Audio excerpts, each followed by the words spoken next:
Vice Presidente Jejo Marbinay, Senate President Franklin M. Relon, Speaker Feliciano Belmonte Jr., Chief Justice Maria Lourdes Sereno at ang ating mga kagalang-galang na maestrado ng Korte Suprema, mga dating Pangulong Fidel Valdez Ramos at Joseph Ercito Estrada, mga kagalang-galang na kagawad ng Kalipunang Diplomatiko, mga miyembro ng Senado at Kamara de Representante, mga opisyal ng lokal na pamahalaan, mga miyembro ng kabinete, mga uniformadong kasapi ng militar at kapulisan, mga kapwa ko nagsiservisyo sa taong bayan at sa aking mga boss, ang mga minamahal kong kababayan, isang magandang hapon po sa inyong lahat.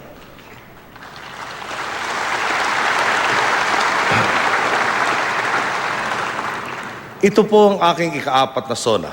2 na lamang ang natitira. Halos 4 na taon na nga po ang lumipas nang una akong nilapitan ng ilang kampo upang hikayating tumakbo sa pagkapangulo. Ang sabi nila, alam naming hindi masosolusyonan sa isang tulog, sa isang taon o kahit pa sa 6 na taong termino ng isang presidente ang lahat ng problema ng bansa. Pero simulan mo lang at tiyak, kasama mo kaming mag-aaruga nito. Noon pa man, mulat po ako sa tindi ng mga problemang aking kakaharapin. Mula sa pagiging kandidato o presidente na o kahit ba matapos ng makababa sa pwesto. Hindi biro ang peligrong kakambal ng trabahong ito. Malawakang transformasyon ng lipunan ng aking hangarin at mulat akong marami akong kailangang banggain para matupad ito. Pero hindi po ako pinalaki ng aking mga magulang para tumiklop lamang sa mga hamon. Hindi ko maharap ang aking sarili kung tinanggihan ko ang pagkakataong bawasan ang pagdurusang hindi naman dapat dinaraanan ng Pilipino. Tumugon nga po.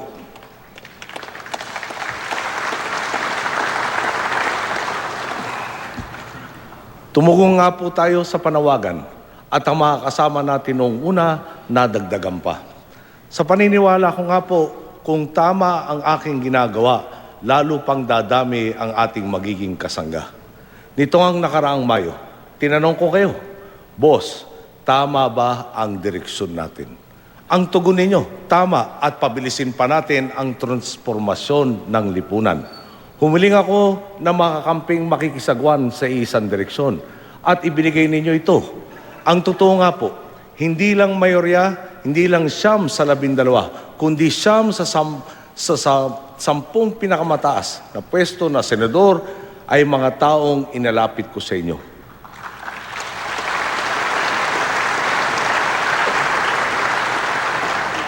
Sa aking pakiwari, malinaw po ang mensahe nitong huling halalan. Tama, ituloy natin, damihan pa natin ang 8,581 na sityong napailawan. Dagdagan pa natin ang 28,378 na pamilyang dati informal shelter, ngunit ngayon ay mayroon na o magkakaroon na ng disenteng tirahan. Palaguin pa natin ang di bababa sa 40 bilyong piso kada taong dagdag ng perang napupunta sa edukasyon, kalusugan, serbisyong panlipunan at marami pang iba. Dahil sa tama at mas masugid na pagkolekta ng buwis. Dama namin ang marami pang ibang patunay na talagang nagbabago ang lipunan. Lalo nga po akong nabuhayan sa ipinarating ninyong mensahe. Malinaw po talagang hindi ako nag-iisa sa pagpasan ng mga responsibilidad.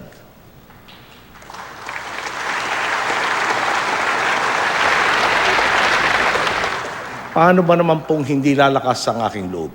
Kung pati ang mga tulad ni Ginoong Nino Aguirre ay nakikihubog sa ating kinabukasan.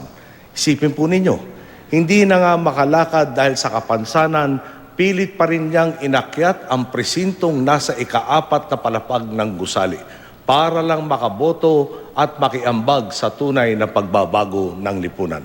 Salamat, Ginoong Aguirre.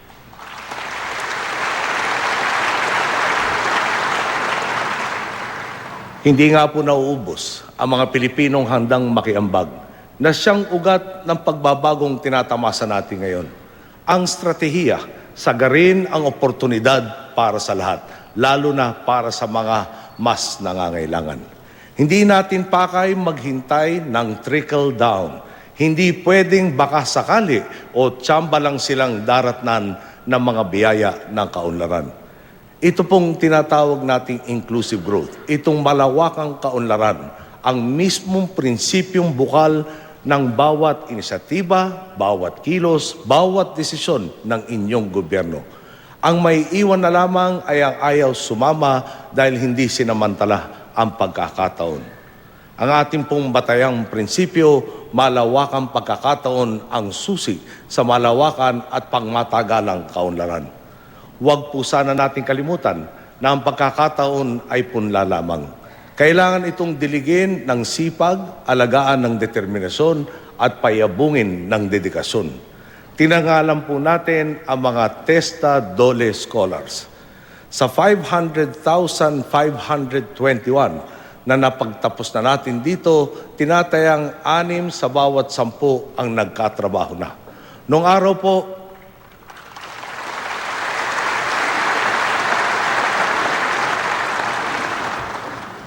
po, ayon sa pag-aaral ng DBM, noong 2006 hanggang 2008, ang nakakahanap ng trabaho sa mga napagtapos ng TESDA, 28.5% lamang. Nung lumipas na taon naman po, sa IT BPO program, 70.9% ang employment rate ng ating mga nagtapos sa TESDA.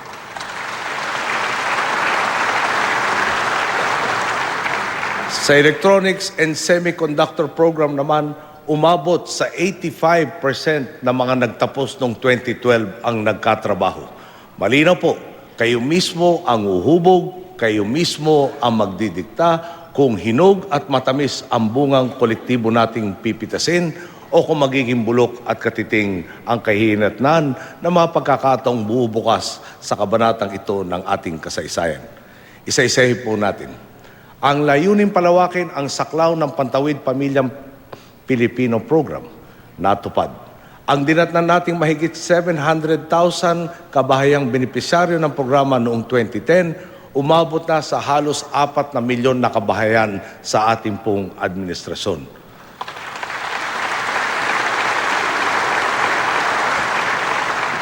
Meron pa po. Galing sa pag-aaral ng Philippine Institute for Development Studies, mas malaki ng tinatayang 40% ang sinasahod ng mga nakagraduate ng high school kumpara sa mga elementarya lang ang tinapos. Di po ba makatwirang sagarin na natin ang tulong na ibinibigay natin sa mga pamilya upang makumpleto na ng mga batang benepisyaryo ang high school? At sa gayon ay maisagad na rin ang benepisyo ng programang ito. Kaya nga po, sa susunod na taon, magiging saklaw na ng programa ang mga pamilyang may kabataang abot sa 18 taong gulang upang hanggang sa high school ay magpagtapos na sila. Sa edukasyon naman po, ang layunin nating itaas ang kalidad ng kaalamang natututuhan ng kabataan upang matapos mag-aral ay mapanghawakan nila ang mga oportunidad na bubukas sa ating lipunan, natupad po. Nabura na ang minana nating kakulangan sa libro at upuan at kung magpapatuloy nga po ang pagpapakitang gilyas ni kalihim Brother Armin Luistro, Pati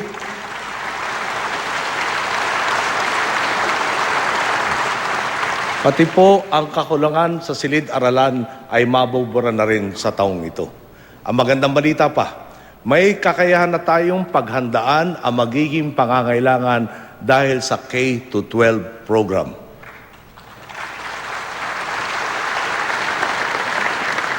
Hindi po biro ang dinat ng mga problema ni Brother Armin sa DepEd. Isipin po ninyo, kada isang textbook pinepresyohan dati ng 58 pesos. Nang siya na ang namumuno, buwaba ang presyo ng eksaktong libro sa 30 pesos. Paano po kaya kung dati pa nagbayad ng tamang halaga para sa mga aklat na ito?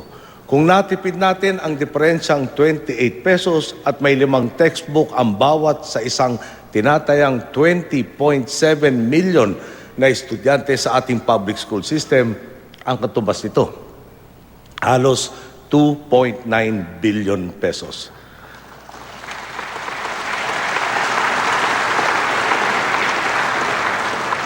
Kaya po sana nitong pondohan ang plano nating pagpapaayos at rehabilitasyon ng nasa 9,502 na silid-aralan. Kung nagkulang sa lakas sa loob si Brother Armin, pwede namang ipamana na lang sa susunod sa kanya ang kultura ng pagwawalang bahala sa kanyang ahensya. Pwede naman din pong ipamana na lang ang mga backlog, ipasa na lang sa susunod ang lolobong pagkukulang dahil sa dumaraming mga enrollee kada taon. Pero itong si Brother Armin, imbis na makontento, imbis na sabihin, pwede na yan, tapos na ang trabaho ko, gagawa pa siya ng mas maraming upuan at classroom at bibili ng mas maraming libro upang siguruhin pati ang para sa susunod na mga taon ay mapunuan na rin.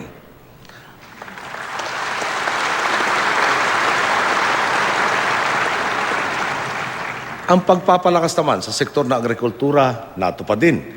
Isipin po ninyo, ayon sa NFA, noong 2010, nag-angkat ang bansa ng mahigit 2 milyong metriko tonelada ng bigas. Noong 2011, bumaba ito sa 855,000 metric tons. Noong 2012, 500,000 metric tons na lang. At ngayon 2013, ang pinakasagad na nating aangkatin kasama na ang pribadong sektor ay ang minimum access volume na 350,000 metric tons.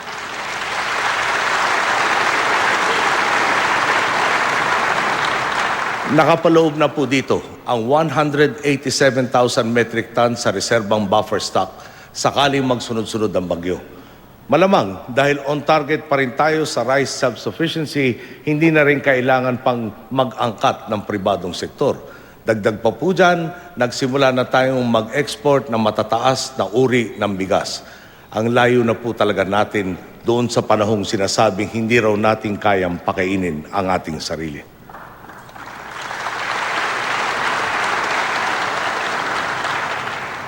Datos na rin po ang prueba. Lumago ng 3.3% ang sektor na ito sa unang 3 buwan ng 2013. Triple po ang itinaas nito mula sa 1.1% growth noong parehong panahon ng 2012. Kaya naman, patuloy po tayong nagpupunla ng mga inisyatibang pihadong magbubunga ng higit na kaunlaran sa ating mga magsasaka. Halimbawa po, sa nyug. Ayon sa pagsusuri noong 2009, isa sa mga pinakamahirap na sektor sa bansa ang coconut farmers. Ang proseso ng pagsasaka nito, pagkatanim, 7 taong hihintaying mamunga ang nyog. Excuse me. Pero pagkatapos 2 henerasyon, ang wala ng ibang kailangan gawin kundi mamitas na lang ng mamitas. May potensyal po tayong palakihin ang kita ng sektor na ito kung maglalatag tayo ng kulturang mas nang-eengganyo ng sipag at pagiging produktibo. Ang tugon, intercropping. Tutulong ang gobyerno magpalakas sa inyong nyugan, kapalit ng obligasyong magpunla ng iba't ibang binhi sa pagitan ng mga hilera ng nyug. Mas dadalas ang ani ng magsasaka at depende sa kanilang itatanim, lalaki ang kanilang kita. Kung sa nyug lang, sa bawat ektarya, nasa 20,000 piso kada taon ang kinikita ng magsasaka. Kung dadagdagan ito ng kape, maaring pumalo ng 172,400 pesos ang kita. Kung saging, aabot sa 102,325 pesos ang maaring kitain. Samantalang 89,000 pesos naman sa kakao. Ang laking diferensya, di po ba? Nasimulan na po nating ilatag ang mga inisyatiba para rito. Nitong 2012, umabot na sa 5,500 hectares ng lupain ang ginagamit natin para sa intercropping sa 70 lokasyon sa bansa. Saklaw po nito ang 10,000 sa ating mga magsasaka. Ang target naman natin ngayong 2013, dagdag pang 434 sites para sa coconut intercropping.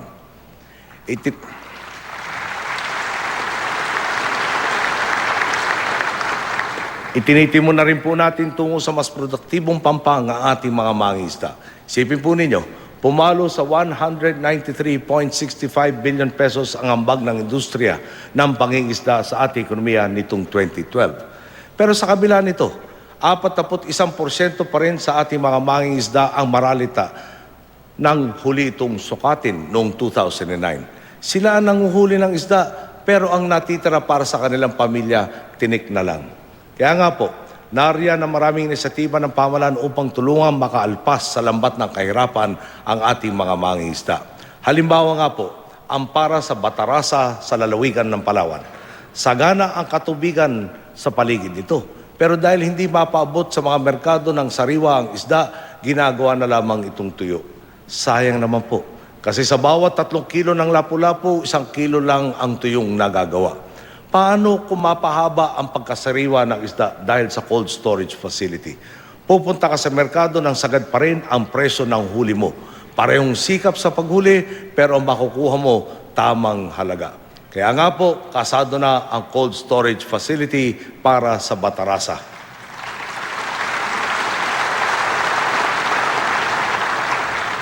Kasabay po rito, nagtatayo na rin tayo ng mga bagong pantalan sa mga estratehikong lugar upang mapalago pa ang produksyon at kita.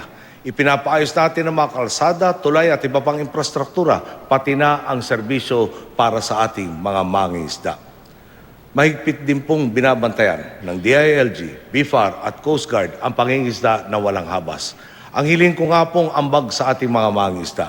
Pagpahingahin natin ang mga dagat, hinihikayat ko po kayong sumama sa pangangalaga ng inyong kabuhayan. Nakikita naman po ninyo, ang oportunidad inalalapit na sa inyo ng Estado, pero ang resulta, siyempre, nasa kamay ninyo. Kung may 10 paksang paborito ikabit sa pangalan ko, ito ay ang Hacienda Luisita. Nais ko lang pong iulat na noong Pebrero, alinsunod sa utos ng Korte Suprema, na kumpleto na ng Department of Agrarian Reform ang listahan ng mga kwalipikadong benepisyaryo na mabibigyan ng lupa sa Luisita. Ayon rin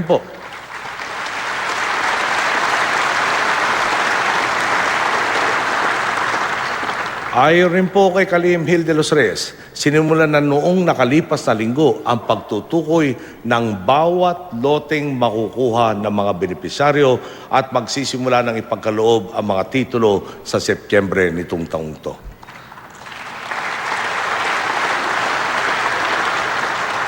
Para naman po sa iba pang malalawak na lupain, matagal na nating inatasan ng DAR, DNR, LRA at Land Bank na bumuo ng balangkas kung paanong mapapabilis ang pagproseso sa pagbabahagi ng lupain.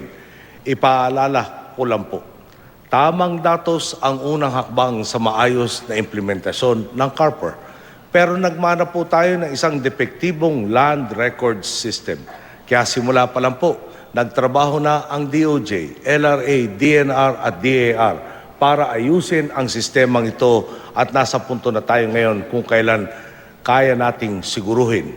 Sa susunod na taon, naihain na ang lahat ng mga notice of coverage para sa mga lupaing saklaw ng komprehensibong reformang agraryo.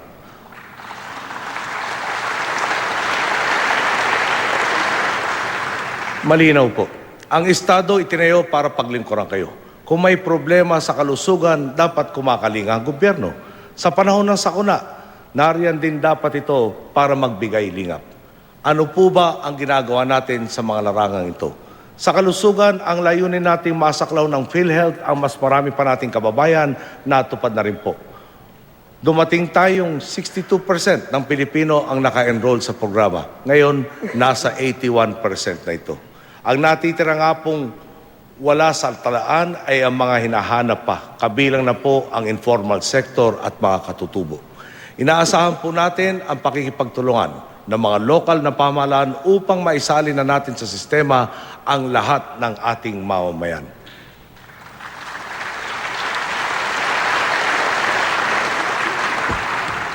Hindi lang po mga enrollee ng PhilHealth ang lumalawak, kundi pati ang mga benepisyong maaari makuha mula rito. Noong nakaraang taon, inilunsad natin ang Z-Benefit Package. At itong Pebrero naman po, pinalawak pa ito ng Expanded Z-Benefit Package. Mas mahaba na po ang listahan ng makaramdamang libreng may papagamot ng mahihirap nating kababayan sa mga pampublikong ospital. Noong isang taon, nakasama na ang breast cancer, prostate cancer at acute leukemia. Ngayon, kasama na rin ang iba pang sakit tulad ng coronary bypass at ng pagtatama ng mga butas at maling posisyon ng mga ugat sa puso. Masasayang lang po ang ganitong benepisyo kung naghihingalo naman ang kalagayan ng ating mga pagamutan at kung hindi naman ito mapuntahan ng mga nasa kanayunan. Kaya nga po, todo buhos tayo ng budget sa infrastrukturang pangkalusugan. Nitong nakaraang 3 taon, umabot sa 33 bilyong piso ang nailaan natin para sa pagpapatayo, pagpapaunlad at rehabilitasyon ng 4,518 na ospital, rural health units at barangay health station sa buong bansa. Halimbawa na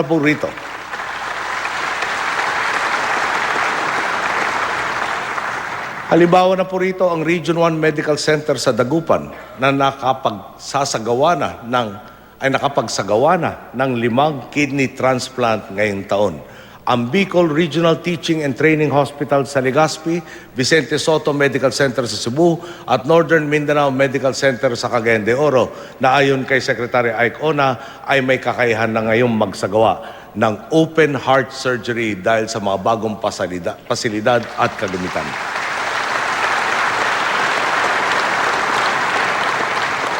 Nariyan din po ang Davao Regional Hospital sa Tagum City, ang una nating cancer center sa labas ng Kamaynilaan.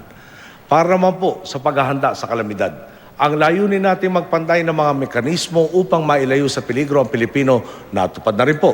Nariyan po ang epektibong serbisyong bunsod ng pagsasanib puwersa ng Geohazard Mapping and Assessment Program at Project NOAA naman ng DOST. Itong nakaraang taon, natapos na natin ang multi-hazard mapping ng 28 pinakapeligrosong lugar sa bansa. Susunod na po rito ang para sa Greater Metro Manila area na target natin kumpletuhin pagdating ng 2014. Handa na rin po ang geohazard maps para sa 400 na po at 6 na lungsod at munisipyo. Ang natitira pong 1,138 na sasaklaw sa bawat sulok ng bansa ay makukumpleto bago matapos ang 2015. Dagdag pa po, mas matalas at detalyado na ang mga mapa, kaya mas eksakto na ring natutukoy ang mga mapanganib na lugar.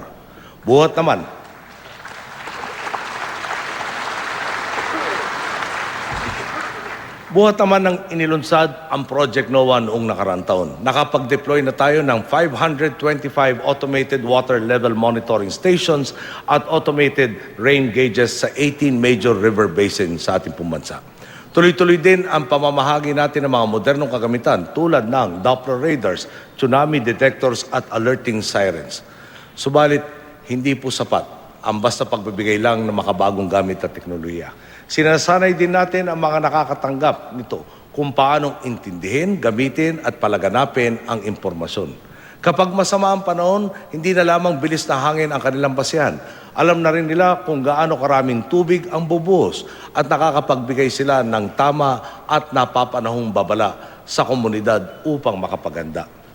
Inaayos na rin po natin ang problema sa madalas na pagbaha sa Kamaynilaan.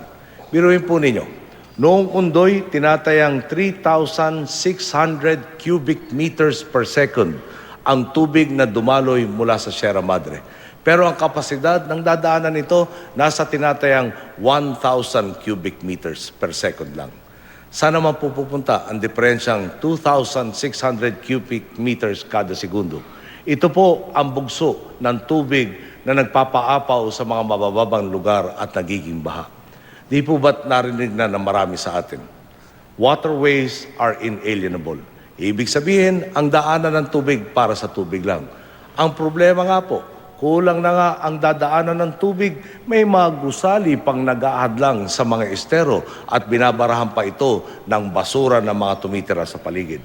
Para po solusyonan ito, nakikipag-ugnayan tayo sa mga LGU upang maayos na mailipat ang mga informal settlers. Inahanda na rin po ng legal team sa pamumuno ni Secretary Laila de Lima ang mga kaso laban sa nagtayo ng mga gusali na sumara o maharang sa mga daanan ng tubig.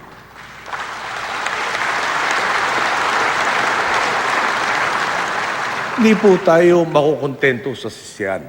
Ang ating pong aksyon, 6.2 billion pesos para maiwasan ang pagbaha sa Kamaynilaan. Bahagi nito ang pagtatayo sa Blumentritt Interceptor Catchment Area. 3.3 kilometers po ang haba ng buong proyekto at oras na makumpleto. Kaya nitong sumalo ng tubig na katumbas ng tinatayang 14 na Olympic-size swimming pool. Kaya kung may bubuhos man pong tubig, mayroon na itong pupuntahan at hindi na kailangan nasa ibabaw ng lansangan. Nasimula na po. Nasimula na po ang proyektong ito noong Marso. Layunin nating matapos ito sa susunod na taon. Ginagampanan po ng gobyerno ang kanyang obligasyon. Tanungin din po sana natin ang ating sarili. Ano ang inaambag ko sa solusyon?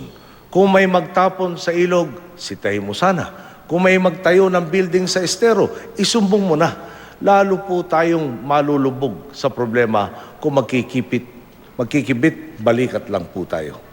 Lumisan man ang bagyo, hindi naman humuhupa ang pagsisikap nating maibalik sa normal ang buhay ng mga pamilyang nasalanta ng mga nagdaang kalamidad.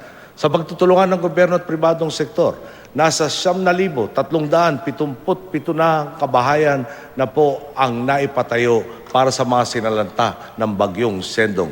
May karagdagan pang 4,374 na tahanang may papatayo ng gobyerno bago matapos ang susunod taon. Humihingi po tayo.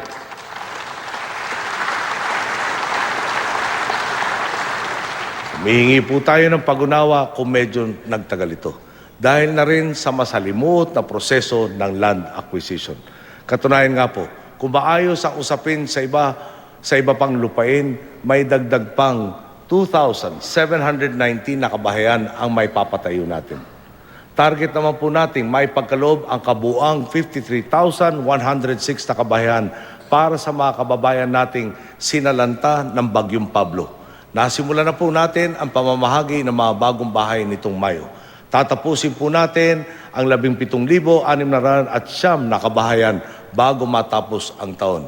At oras sa mga kumpleto na rin ang natitira pang 35,447 sa 2014, ang mga pamilyang tinamaan ng dahas ng kalikasan ay makakasilong na muli sa ilalim ng sariling bubong.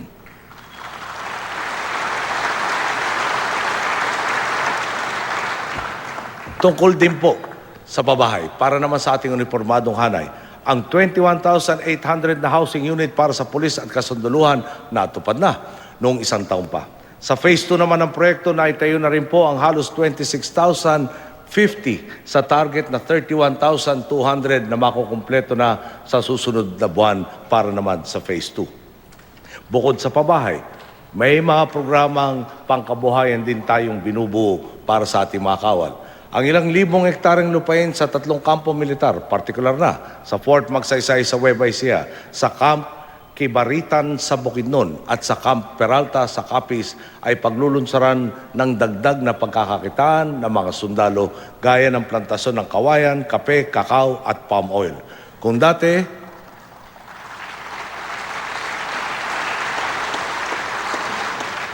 dati po, nakatutok lamang sa tanggulan ng mga kawal, ngayon maski retirado ay may pagkakataong maging bahagi ng paglago ng ating ekonomiya.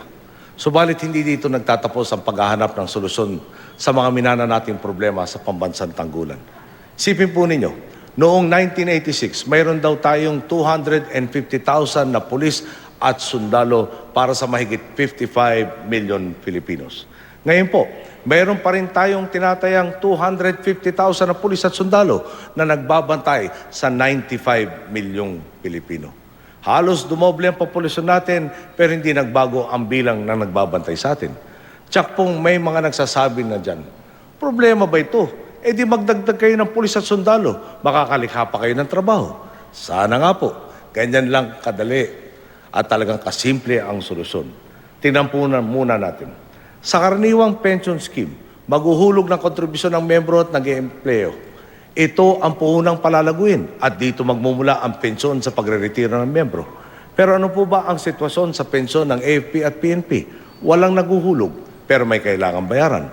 Dagdag pa rito, naka-index sa sahod ng maaktibong sundalo at pulis ang pensyon ng retirado. Ibig sabihin, kapag lumaki ang sahod ng nasa serbisyo, lalaki rin ang pensyon ng mga retirado o ng mga pamilyang tumatanggap pa nito. Taon-taon, dumarami ang mga nagre-retiro. Kaya natural, pataas din ng pataas ang obligasyon. Ang masaklap, pambansang budget ang sumasalo nito. Noong 2012, 54.48 billion pesos ang inilaan para sa pensyon ng sundalo at kapulisan.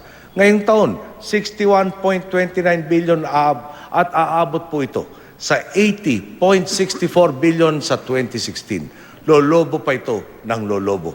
Kaya't liliit naman, ng liliit ang pondo para sa iba pang serbisyong panlipunan. Paano naman po tayo magdadagdag pa ng polis at sundalo kung ganito ang konteksto? Kailangan ng sistema tutugon sa obligasyon ng lipunan sa ating mga sundalo at kapulisan. Malamang po, GSIS ang hihilingan natin ng tulong para rito. Pinag-aaralan na rin po ang posibilidad na gamitin ang mga reclaimed area para makalakap ng pondong ipapasok sa pampandaying solusyon. Hindi rin naman po natin pwedeng biglayin ang pagtugon sa kabuuan ng ating mga pangangailangan. Kaya't mas masinsin pang pagsusuri ang gagawin natin upang makalikha na isang patas, pangmatagalan at malinaw na mekanismo para sa mga pensyon ng mga pulis at sundalo. Nananawagan po ako sa Kongreso. Pag-aralan po natin muli ang PD 1638 at RA 8551 upang maiangkop sa panahon at sa pambansang pangangailangan ang pensyon at benepisyo ng ating pulis at kasunduluhan.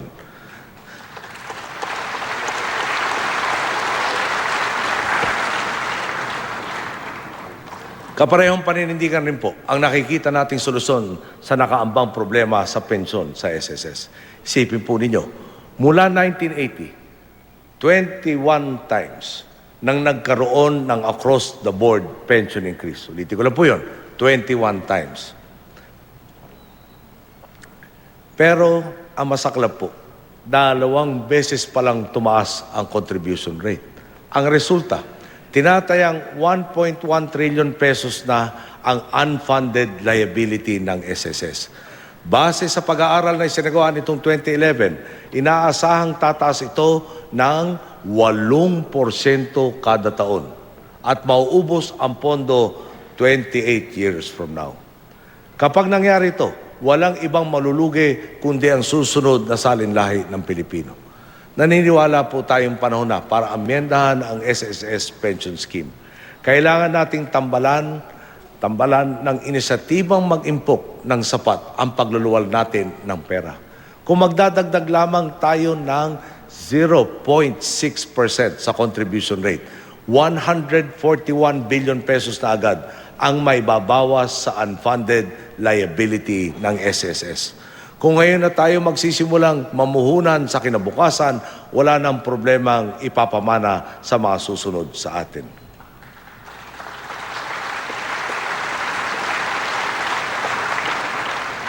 Sa kapulisan naman po, ang layunin natin magbigay ng lakas upang magampanan nila ang kanilang tungkulin, natupad rin natin. Simula ngayon 2013, 30,000 sa mga pulis ang babalik sa pagpupulis dahil kukuha tayo ng mga civilian personnel para gawin ang mga tungkuling administratibo. Sayang naman po ang kakayahan at abilidad ng ating mga kawal at pulis kung ikukulong lamang natin sila sa 4 na sulok ng opisina. Sa pagpapasok rin po ng buwang ito, inumpisa nang ipamahagi ang mga bagong unit ng 9mm Glock 17 pistol sa ating mga pulis. Simula pa lang po ito. Kasado na rin ang pamamahagi ng kabuuang 74,879 na baril sa ating mga alagad ng batas tungo sa katuparan ng mitiin nating 1:1 police-to-pistol ratio. Sulit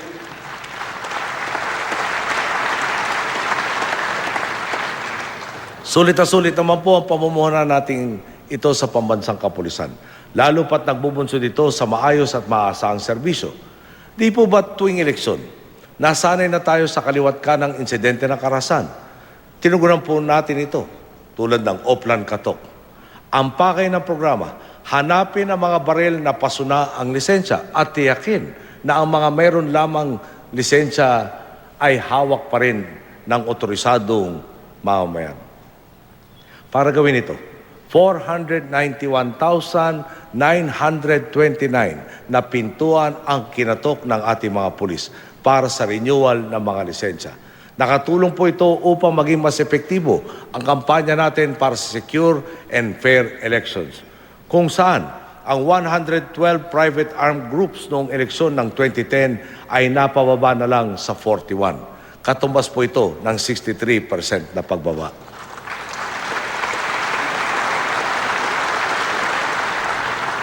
Mula rin sa 189 na insidente ng karahasan noong eleksyon ng 2010, 77 na insidente lamang ang kumpirmadong naganap nitong huling halalan.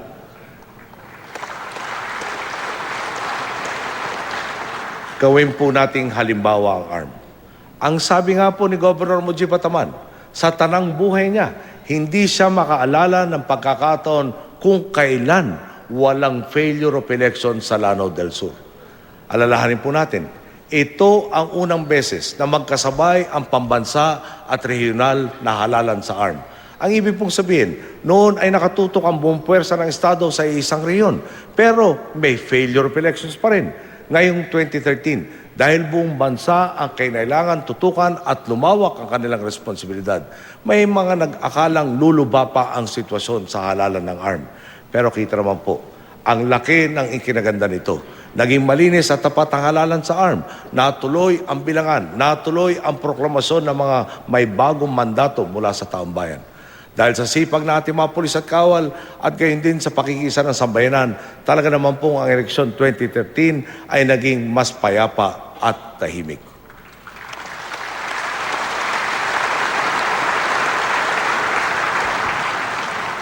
Gayunpaman, may mga insidente nagmamantsa pa rin sa dangal ng ating kapulisan.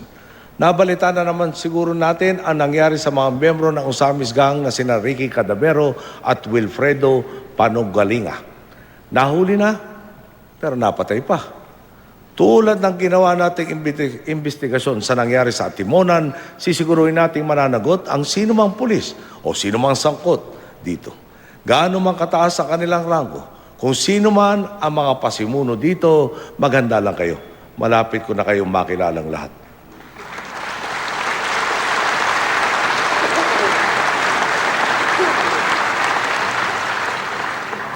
Sa kabila ng ganito mga kwento, buhay na buhay po ang aking pag-asa sa hanay ng kapulisan. Hindi sila nagkukulang sa mabubuting halimbawa, tulad ni PO3 Edlin Arbo, na buong tapang na hinarap at tinugis ang isang hold-upper sa nasakyan niyang jeep.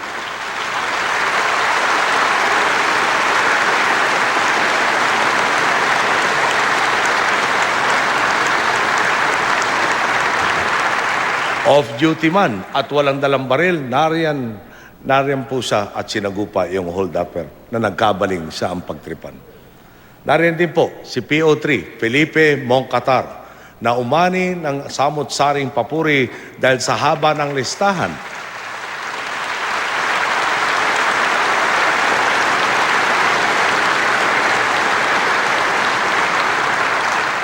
Sa haba ng listahan ng mga kriminal na kanyang nahuli, at ang balita ko'y may nahuli ka na naman batikang karnapper sa Bacolod.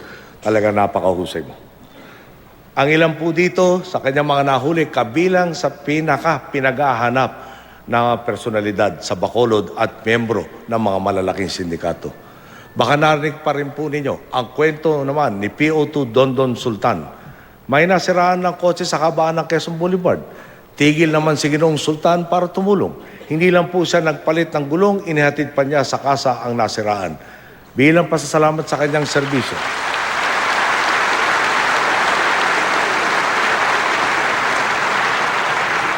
Bilang pasasalamat sa kanyang serbisyo, sinubok abutan ng 1,000 piso si PO2 Sultan. Tinanggihan niya to ang kanyang sagot.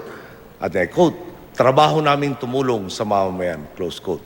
Saludo po kami sa mga tulad ninyong lingkod bayan.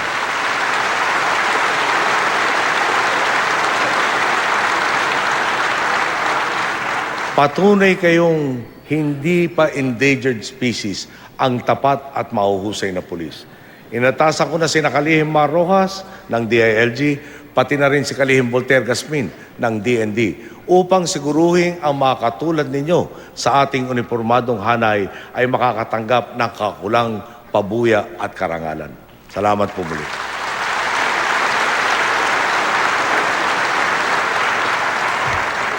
Daragdag ko na rin po ang ating disaster relief workers mula sa maraming sangay ng gobyerno.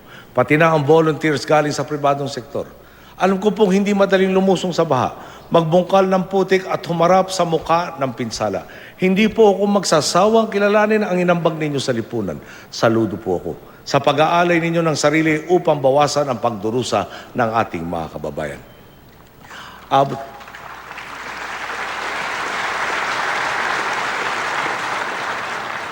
abot kamay na rin po ang kapayapaan sa rehiyong matagal nang pinupunit ng hidwaan. Nitong Oktubre po na nakaraang taon, nilagdaan ang Framework Agreement on the Bangsamoro. Katunayan nga po, 9 na araw pa lang ang nakakalipas mula nang lagdaan ang ikalawang annex ng kasunduan.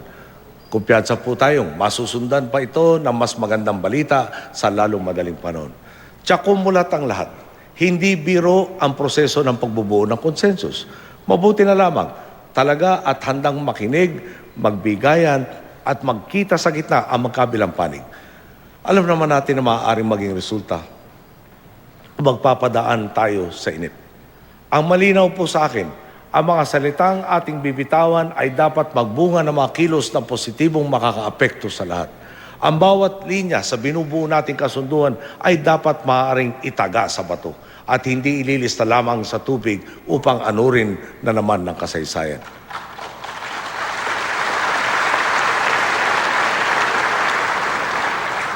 Pinalaki po ako ng aking ama ng may isang salita. Kaya't sinasabi ko sa mga kapatid nating kasapi ng Bangsamoro, anumang mapagkasunduan natin ay patutupad ng pambansang gobyerno.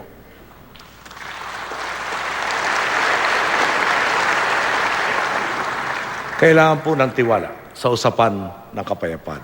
Hindi automatic ang magkaroon ng tiwala dahil na rin sa haba ng pinagdaanan. At ngayon, talagang daman na natin na gustong makipagkasundo ng magkabilang panig at tayo naman ay nagpapakita na dapat talaga tayong pagkatiwalaan. Sa mga pumipigil sa pagkakaroon ng tiwala at naghahasik ng pagdududa, masasabi mo bang Pilipino kang may malasakit sa kapwa mo Pilipino? Umaasa po ako sa pakikiambag ng bawat Pilipino sa layunin natin para sa Bangsamoro. Ipakita po natin sa kanilang hindi sila nagkamali sa pagpili sa direksyon ng kapayapaan. Ipamalas natin ang lakas ng buong bansa upang iangat ang mga probinsya sa Muslim Mindanao na kabilang sa mga pinakamaralitan nating mga lalawigan.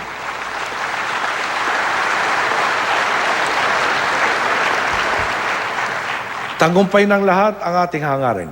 Hindi tayo papayag na may kababayan tayong mapapag-iwanan habang may ibang nakakalamang. Nananawagan ako sa ating Kongreso. Nabuo na po ang Transition Commission na gagawa ng panukalang Bangsamoro Basic Law. Tatapusin ito alinsunod sa mga prinsipyo ng komprehensibong kasunduan para sa kapayapaan. May pasapu sana ninyo ito bago matapos ang 2014. Sa gayong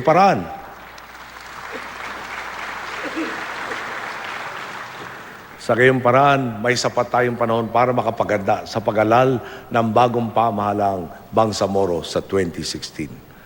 Ano man pong pagbabagong tinatamasa natin ngayon ay naabot dahil hindi tayo nakontentong sumunod lamang sa dinatang status quo ng pamamahala. Matanong ko nga po, ilan po ba sa inyo ang nakagamit ng tinatawag na telepono sa barangay? Hindi po ako magtataka kung wala. Isipin po ninyo, ayon sa DOTC, mahigit 5 billion pesos ang ginastos para sa isang programang magdadala ng telepono sa makanayunan. Di po ba't sayang lang ito? Dahil sa loob ng maikling panahon, matapos ang implementasyon. Dahil di pa nga ho talaga tunay na tapos ang implementasyon yan. Dumami ng dumami ang may cellphone na Pilipino. Sino nga ba naman ang papansin sa mahigit 6,000 landline na ikinabit o ipinakabit nila? Gayong may 100 milyon ng cellphone sa Pilipinas. Ito pa po, ang isang halimbawa ng pag-iisip sa gobyerno na kailangang natin baguhin. Bumili tayo ng 8 combat utility helicopter para daw sa mabilisang pagbiyahe ng ating mga sundalo. Ang problema, sukat ba naman pong nakamount ang baril sa may pintuan at kailangan tanggalin kung may dadaan? Kung lalapag ka habang nagbabakbakan, ano ang silbi ng machine gun na nakatabi at hindi mapaputok? Wala bang nakaisip nito bago nagkapirmahan ng kontrata? Bakit naman po pinayagang mangyari ito? Kailangan pong maging mas mahusay tayong mamimili. Hindi pwedeng palagi tayong nakasalalay sa sales stock ng mga supplier sa pagpili ng makagamitan natin. Inatasan natin ng DOST. Nabuo ng grupo ng mga ekspertong hindi kayang bulahin ng mga supplier, lalo na po pagdating sa mga big ticket items. Ang patakaran natin, tamang pagkilala sa ugat ng problema, tamang pag-aaral na tutukoy sa tamang solusyon na maaabot naman sa pamamagitan ng tamang metodolohiya.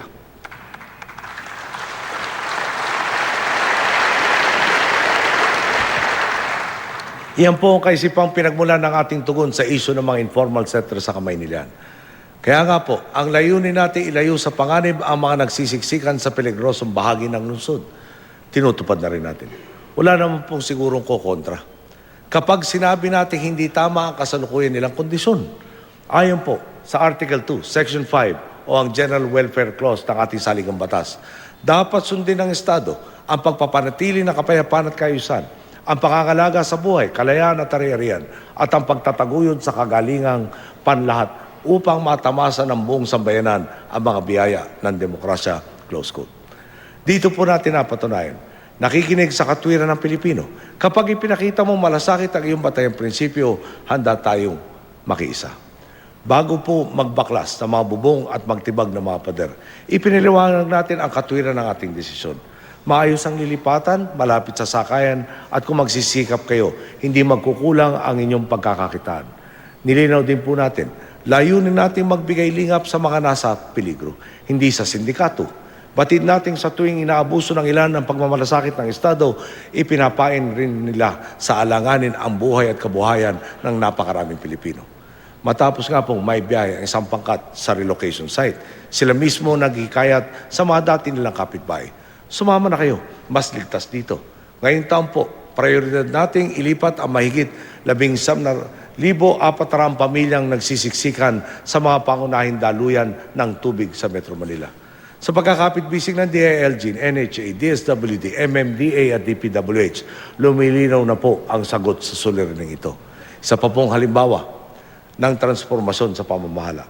Di ba't matagal ding nabinbin sa Kongreso ang mahalagang batas? Nito pong nakaraang taon, naisabatas na sa wakas ang Syntax Reform Law at ang Responsible Parenthood Law.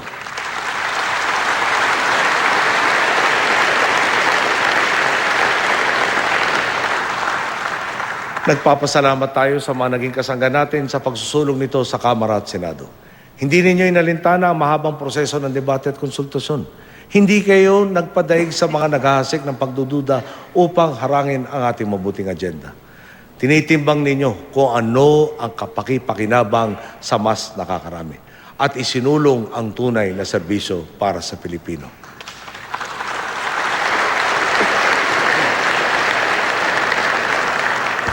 Ilalapit ko na rin po sa ating Kongreso ang ilang batas na makakatulong sa pagpapatuloy ng nasimulan nating pagbabago. Maambiyendahan na po sana ang Cabotage Law upang mas mapalakas ang kompetisyon at mapababa ang gasto sa transportasyon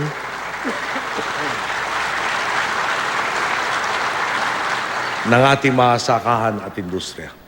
Maisulong na rin po sana ang Fiscal Incentives Rationalization Bill upang maging mas tapat, malinaw at may pananagutan ang mga insentibong ibinigay natin sa mga negosyante.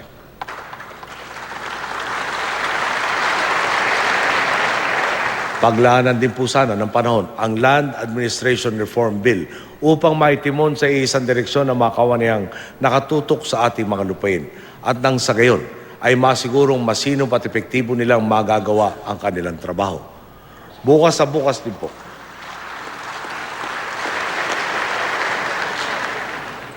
Bukas sa bukas din po, ihahain natin ang panukalang 2.268 trillion pesos na national budget sa Kongreso.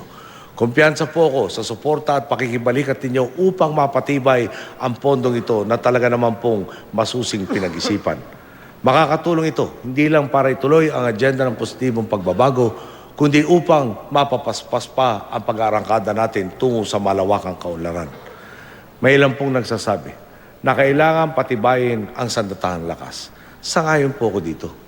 Pero tila ba ang gusto nila ay ilagak ang bawat sentimo ng kabambayan para sa fighter jets, tangke de gera at iba pang gamit pandigma. Hindi yata nila alam na ang isang fighter jet ay nagkakahalaga ng 1.58 billion pesos. Ay katumbas ng 6,580 na bahay para sa ating mga kababayan. O halos 2,000 na silid-aralan para sa mga kabataan. At ano naman ang magagawa ng isang pirasong jet? Para maging epektibo, ang kailangan mga squadron. At ang isa nito ay binubuo ng 24 na fighter jets. Sa halagang 1.58 billion pesos kada piraso, 37.92 billion pesos ang uhugutin sa kabambayan para makabuo ng isang squadron. Paano naman ang missiles, pati na ang practice missiles? Hindi rin po libre ang jet fuel, radar systems, ground bases, ground intercept controls. Hindi po talaga biro ang gastos para sa isang minimum credible defense posture. Gagayahin pa ba natin ang iba na handang kalimutan ang lahat para lang makuha ang nuclear option? Wala naman sigurong sasangayon dito. Babalansehin po natin ang ating mga pangangailangan. Aasikasuhin natin ng gusto ang mga dapat tugunan sa ating lipunan habang patuloy tayong nagiging mabuti at mahinahong kasapi ng pandaigdigang komunidad. Alam naman natin dati, ang batayan ng desisyon, puro politika. Gagawin ang lahat para kumapit sa kapangyarihan. Kapalit ang pagdurusa ng kasalukuyan at susunod na henerasyon ng Pilipino. Tingnan po natin kung ano ang kinahintungan ng pag-ipid sa pagtataas ng pasahe sa LRT at MRT. Ang tinatayang gasto sa bawat biyahe ng pasahero ng LRT, 40 piso. Ang bayad ng pasahero, 15 piso. Ibig sabihin, sagot ng pamahalaan ang natitirang 25 piso. Sa MRT po, 60 piso ang totoong gastos. 15 piso sa pasahero, 45 piso sa gobyerno. Sa huli, bawat Pilipino abonado. Nasa Mindanao ka o Visayas ka man, na ni minsan ay hindi nakatungtong sa LRT o MRT, kasama ka sa puwapasan nito. Ang masaklap pa nga po, dahil ipinamigay ng nakaraang mga pinuno ang commercial development rights natin dito, bawat piso maaaring makalap mula sa mga poster at billboard na nakapaskil sa stasyon o sa tren man, napupunta sa pribadong kumpanya kaysa sa gobyerno. Ang pwede sanang pagkunan ng pantustos sa maintenance at operation na wala pa. Siguro naman po, makatwiran nilapit, man lang natin sa ibinabayad sa aircon bus ang pasahe ng LRT at MRT upang maituon ang subsidya sa iba pang serbisyong panlipunan. Nakita naman po ninyo, wala tayong balak magpamana ng problema sa susunod sa atin. Ang totoo nga po, ang mga proyektong dati nilulumot lang, ngayon napapakinabangan na ng mamamayan. Tingnan na lang natin ang Ternate Nasugbu Road. Kung tutusin, 6 na kilometro lang ang haba ng kalsadang ito na nagkukonekta sa Cavite, Batangas at Metro Manila. Pero, yung 6 na kilometro pong yan, inabot pa ng halos 20 taon bago ito matapos. Binuksan na natin ang isang bahagi nito at pag nakumpleto ang natitirang slope protection, ganap na ang magiging pakinabang ng kalsada sa mga motorista. Nariyan din po ang Alulim Bridge sa Ilocos Sur. Taong 1978 pa po inilatag sa papel ang pagpapatayo nito. Siniguro na nating hindi lamang din papel ang mamanahin ng susunod sa atin. Nitong Marso, sa wakas, natapos na ito at sinimulan na rin nating noong nakaraang buwan ang operasyon ng Lagindingan Airport na isang henerasyon naman ang pagitan mula ng inisip at isakatuparan. Ilang dekada rin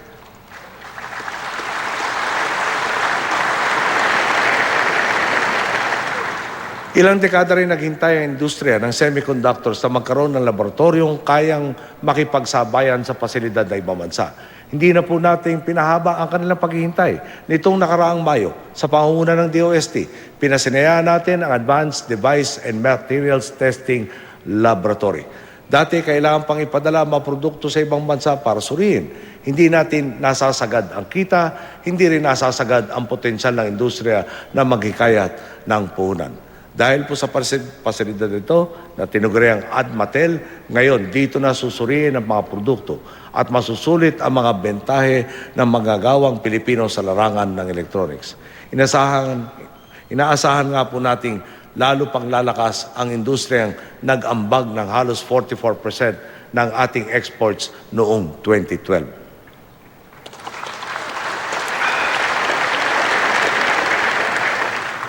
Sa tulong naman po ng ating big man sa Senado na si Manong Frank Drilon, Natapos na ang mahigit 50 taon ng paghihintay ng mga Ilonggo. Nasimulan na ang Halaor River Multipurpose Project 2 sa Iloilo. Ano po ba ang mga pakinabang nito? Tinataya pong 24,000 na magsasaka sa Kalakhang, Iloilo ang mahatiran nito ng buong taong irigasyon. Dahil dito, maaaring dumoble ang ani ng mga magsasaka ng palay. Lirawin po natin, ang sakop nitong 31,840 hectares na lupaing mapapatubigan, may dagdag na aning bigas na 146,013 metric tons. Katumbas po ito ng halos 80% ng aangkatin nating buffer stock ng bigas para sa 2013.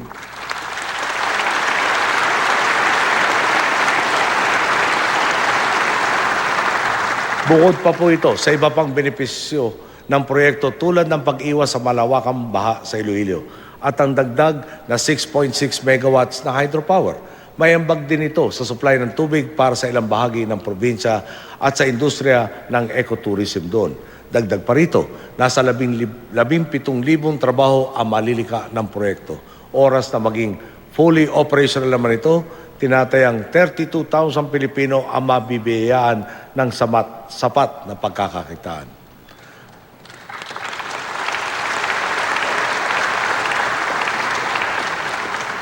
Una raw pong inisip ang proyektong to taong 1960. Nagsabay po kami dumating sa mundong ito. Mulat din po tayong marami sa ating mga kababayan ang nananabik na makita mga bunga ng ating public-private partnership projects. Alam din po natin may mga tila naiinip sa kakahintay para rito. Isa konteksto po natin. Noong 2010, pag-upo natin sa pwesto, 6.5% na lang ng programmable budget ng taon o 100 billion pesos lamang ang iniwan sa atin. Ang 93.5% po, inilaan na sa kung saan-saan ng ating sinundan. Kaya naman, lumapit tayo sa pribadong sektor, sabi natin, kulang kami sa pondo. Halina't mag-ambagan tayo upang maipatayo ang mga kinakailangang infrastruktura. May balakid din po tayong kinaharap na magsimula ang PPP.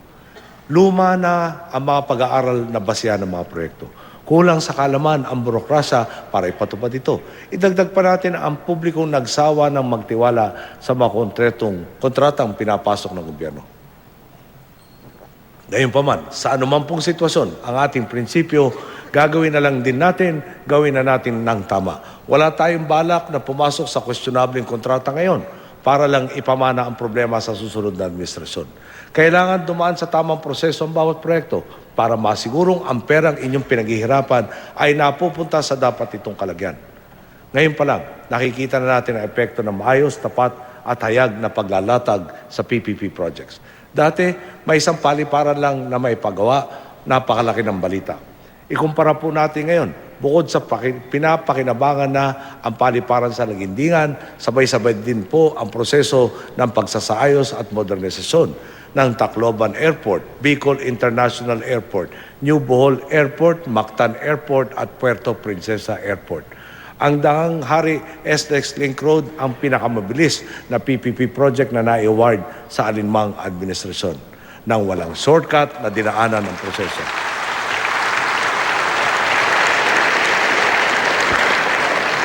Ang mga ito at ang napakarami pang ipinapatayo at ipapatayong infrastruktura ay manganganak ng isang lipunan hitik sa oportunidad. Mahaba po ang listahan ng mga suliraning minana at tinutugunan natin. Halimbawa, ang madalas na pag-brownout sa Mindanao, mulat sa pool pa lang, naglalatag na tayo ng solusyon para dito. Ngunit batid natin ang problemang isang dekadang binaliwala ay hindi masusolusyonan sa isang tulog lang.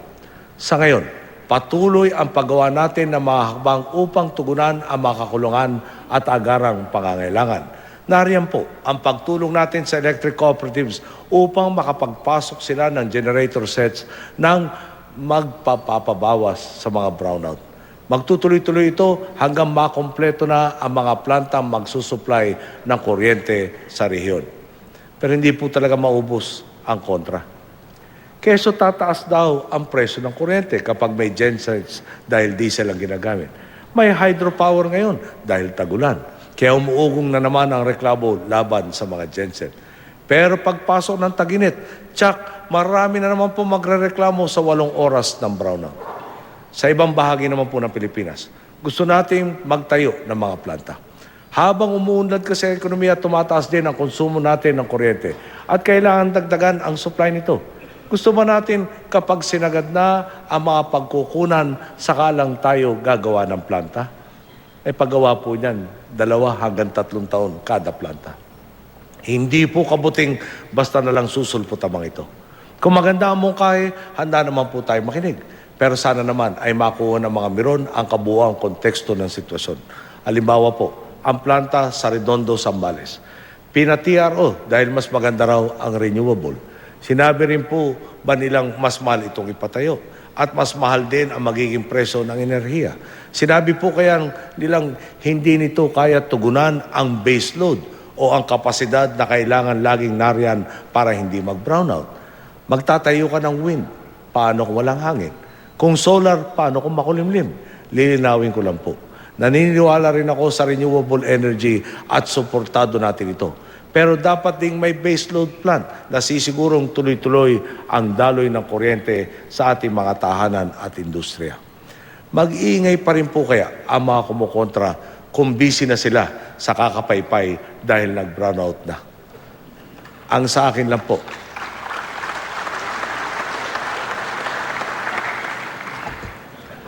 lang po, makiambag sana tayo sa paghahanap ng solusyon. Total din po, nagtatapatan tayo. Pag-usapan naman natin ang pagsasayos ng NAIA 3. Masalimut po ang usapang ito. Dumaan na ito sa 2 arbitration na ipanalo na sana natin pareho.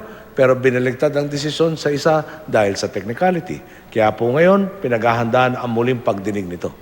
Dagdag na komplikasyon po ang issue ng warranty sa pagpapatapos ng NAIA 3. Hindi naman pwedeng pag may umusbong na depekto, pasensya na lang, dagdag gastos pa. Kaya nga po, nang ipinaliwanag sa atin, nabibigyan tayo ng maayos na warranty ng orihinal na kontraktor, umayag tayo. Pero gusto nating manigurado, gusto nating kumpletohin ang tama at buong proseso at hihingin ko po ang inyong pag-unawa ukol sa isyong ito. Malino na po ngayon. Iisa ang tuon ng bawat metro kwadrado na sementong ibinubuhos natin bilang pundasyon ng mas maunlad na bansa. Pakinabang sa bawat isa, hindi politika kung dati. Gumagawa ng karsada kung saan lang kursunada at nagpapatay ng tulay kung saan kaibigan ni Madam si Mayor. Ngayon, sumusunod na tayo sa isang pambansang plano. Walang paborito, walang transaksyonalismo, walang padrino. Bawat piso nakatuon sa ating pagpaspas tungo sa malawakang pagunlad. Ang maasahan po natin sa mga susunod taon, mga paliparan na daungan lalapagan ng kalakal at turista, mga kalsadang sisigurong gusto ang pakinabang ng lahat sa malalaking proyekto ito. Mga power plant na pagmumulan ng sapat na kuryente at magpapatakbo sa mga industriya. Ito ang magsisilbing balangkas na magsasanga ng iba pang inisyatibang dadaluyan ng oportunidad para kay Juan at Walan Cruz. Mula sa mga magsasakang may sapat ng patubig at mabilis nang naibebenta ang ani, hanggang sa mga construction worker na nagtitindig ng mga bagong gusali.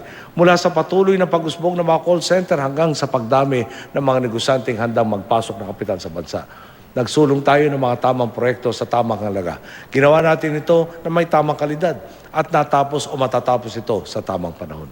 Dahil tama at karapat-dapat ang mga taong nagpapatupad ito. Pag-usapan po natin ang trapiko. Di po ba tinatayang 2.4 billion pesos ang nawawala sa ating ekonomiya kada araw dahil sa buhol-buhol na traffic sa Kamaynilan? Kabilang sa mga proyekto nating pihado magpapaluwag nito ay ang integrated transport system. Ang mga bus na nagsisiksik sa mga karsadang punong-puno na nga ginagawa natin ng terminal sa mga lugar na hindi kasing sikip. Napapakinabangan na nga po ang terminal sa Parañaque at nakapila na rin ang sa Quezon City at Muntinlupa. Ang pamprobinsyang bus, hanggang dito na lang sa mga terminal ito para unang makipagsiksikan, lalo na sa EDSA. At nariyan din po ang 2 connector road na magdurugtong sa North at South Luzon Expressway. Ang totoo nga po, dekada 70 pa lang, plano nang ipatayo ang tinatawag nilang Metro Manila Highway. Ito sana ang magkokonekta sa 2 expressway upang hindi na kailangan bunuin ang ilang oras na biyaheng babagtas pa sa kabaan ng EDSA. Ang problema po, nag-atas si Ginoong Marcos ng mga batas na pabor sa kanyang krone. Nakatali tayo sa pagsunod sa mga batas na ito.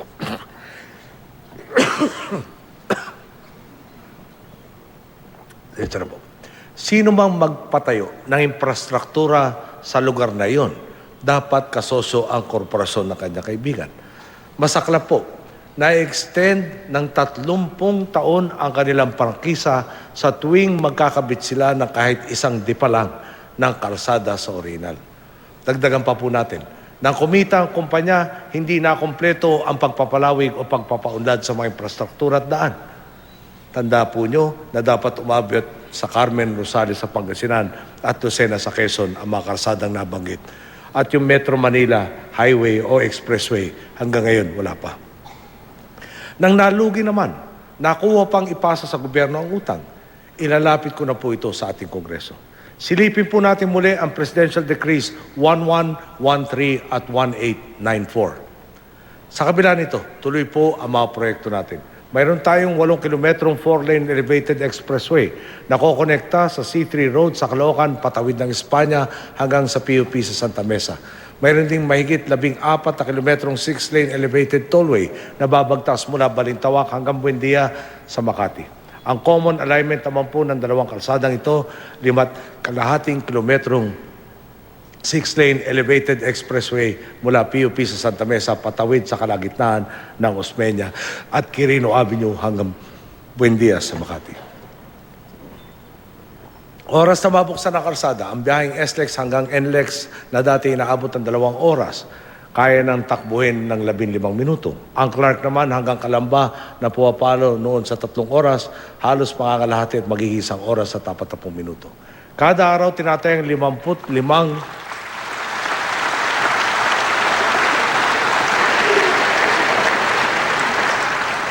Kada araw tinatayang 55,000 motorista makikinabang sa mga ito. Tipid sa oras, tipid sa gas, menos sa polusyon, lalago pa ang komersyo turismo. Talaga naman pong win-win situation, di po ba?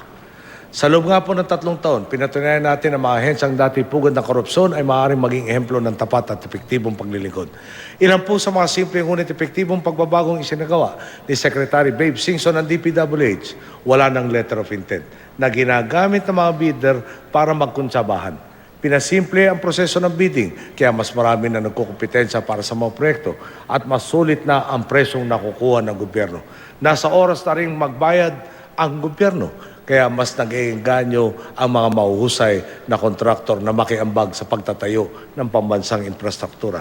Dahil sa tapat na pamamahala, 18.4 billion pesos na ang natipid ng DPWH na inilalaan para sa mga iba pang makabuluhang proyekto.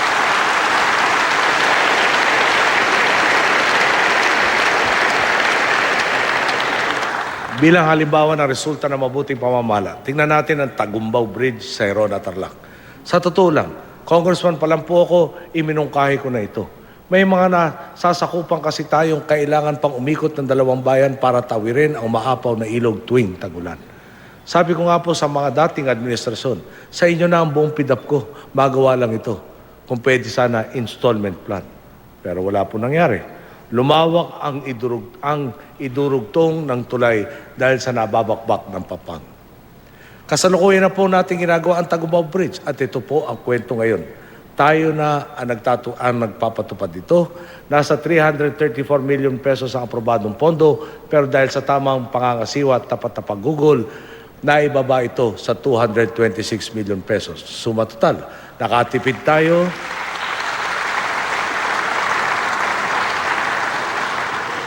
ng mahigit 108 million pesos nang hindi isinasakripisyo ang kalidad ng ipinapagawang tulay. At lalong maganda pa nga po, ang natipid na pondong ito ay magagamit sa pagpapagawa ng dike at river training works para sa phase 2 ng proyekto. Dumako naman po tayo sa turismo. Ayon sa banyagang pahayagang Oriental Morning Post, and I quote, "The best tourist destination of 2012," close quote tayo. Na-inlove ang Shanghai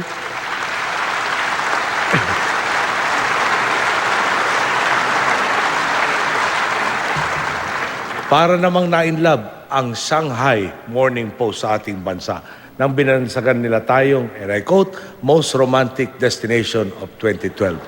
Close quote.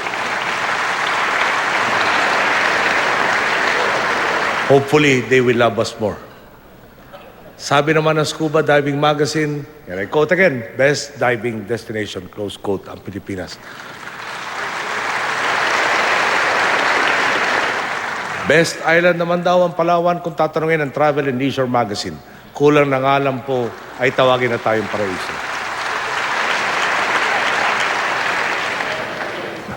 Di na po nakakapagtakang sa mauugong na papuring tulad nito, naitala natin noong 2012 ang 4.3 million tourist arrivals sa ating bansa. Isang panibagong record high. 21.4% na po ang inilalago ng numerong ito mula nang pumasok tayo noong 2010. Kung kailan nasa tinatayang 3.1 million na turista pa lang ang bumibisita sa atin. Pagdating naman sa ating domestic travelers, ang target natin dati para sa taong 2016 ay 35.5 million tourists. Pero nitong 2011 pa lamang po, nalampasan na natin ito sa 37.5 million domestic tourists.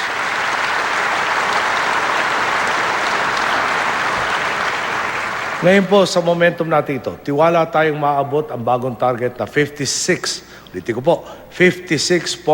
million bago matapos ang 2016.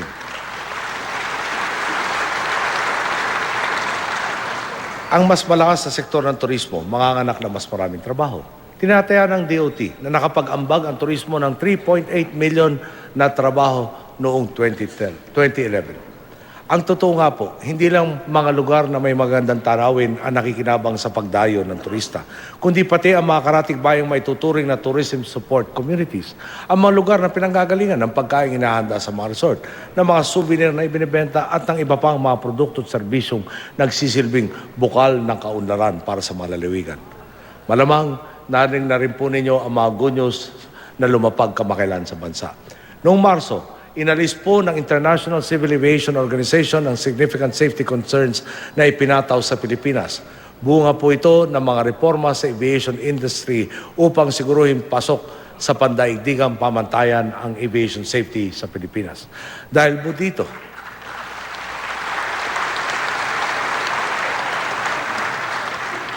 po dito, sa wakas, noon lamang ika-10 ng Hulyo, muli nang pinahintulutan ng European Union ang direktang paglipad ng ating flag carrier sa Europa.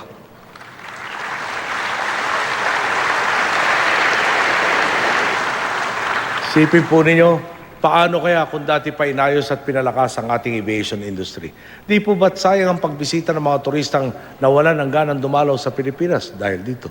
Naglahong trabaho, pondo at oportunidad. Ito ang resulta ng lumang sistema ng pamamahala. Kaya naman, simulat sa pool, nilabanan na natin ang katiwalian sa lahat ng antas ng pamahalaan at isinulong ang transformasyon sa ating mga institusyon. Ang resulta, tunay na serbisyong pampubliko. Tingnan na lang po natin ang lalim ng transformasyon nangyayari sa mga GOCC. Ang dating mga kumpanya ng bayang inaambagan mo pa dahil sa pagkalugi, naghahatid na ng dividendo ngayon. Gamitin po natin halimbawa, ang Philippine Reclamation Authority. Sa loob ng 13 taon bago tayo dumating, ang suma total ng dividendo ng PRA, 676.82 million pesos. Sa tuwid na daan, para sa 2012 lamang, ang dividendo nila 1 bilyong piso. Napakalaking transformasyon, di po ba?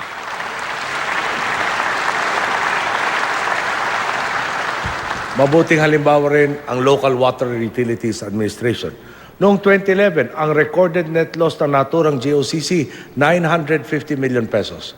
Pero dahil sa maayos na pangangasiwa, di lang nila nagawang balanse ng kanilang mga libro. Ayon sa kanilang report, umabot ang kanilang kabuuang kita sa 870 million pesos noong 2012. Dahil dito, nagawa nilang makapag-remit ng 365 million pesos sa pamahalaan para sa taong yun. Isa pa pong halimbawa. Sa una kong SONA, isiniwalat natin ang questionabling kalakaran sa MWSS. Patong-patong na bonus at allowance at ibinigay sa sarili. Sa kabila ng kapalpakan nilang tugunan ng pangangailangan ng ating mga kababayan. Ang ehensya na nga po ang nagulat. Umabot sa 34 million pesos ang pagkalugi ng MWSS noong 2010. Hindi ito katanggap-tanggap. Kaya noong 2011, pinirmahan natin ang GOCC Governance Act na nagsilbing saligan ng katapatan, kredibilidad at pananagutan sa pamamalakad ng ating mga GOCC. Ang binungan nito, noong 2011, 333 million pesos ang kinita ng MWSS mula sa pagkalugi ng 34 million pesos.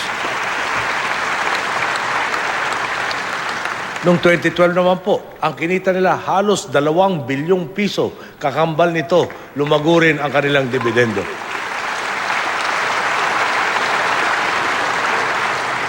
Mula sa 150 million pesos noong 2011, umakyat ito sa 345 million pesos para sa 2012. Nakakalungkot nga po. Nako, ang lalim ng pagbabagong itinatanim ng mga pinuno ng MWSS, yun din naman, ang dumi ng putik na ibinabato sa kanila na mga gusto pa rin kumapit sa lumang sistema. Kakibat ng pagtaas ng kumpiyansa sa ating mabuting pamamahala ang patuloy ng pag-angat ng ating ekonomiya. Ang resulta, 2 magkasunod na 10th-place jump sa Global Competitiveness Index ng World Economic Forum. Sa unang pagkakataon, nakuha natin ang investment grade status mula sa 2 sa 3 pinakatanyag na credit ratings agency sa mundo. At hindi malayong sumunod ang ikatlo.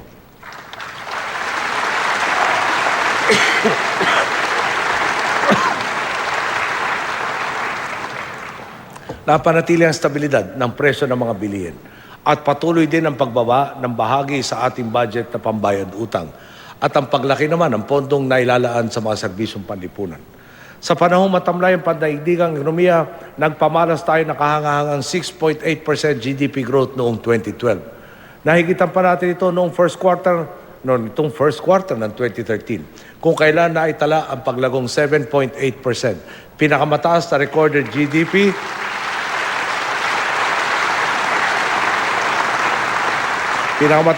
recorded GDP sa Timog Silangan pati na sa Silangang Asya.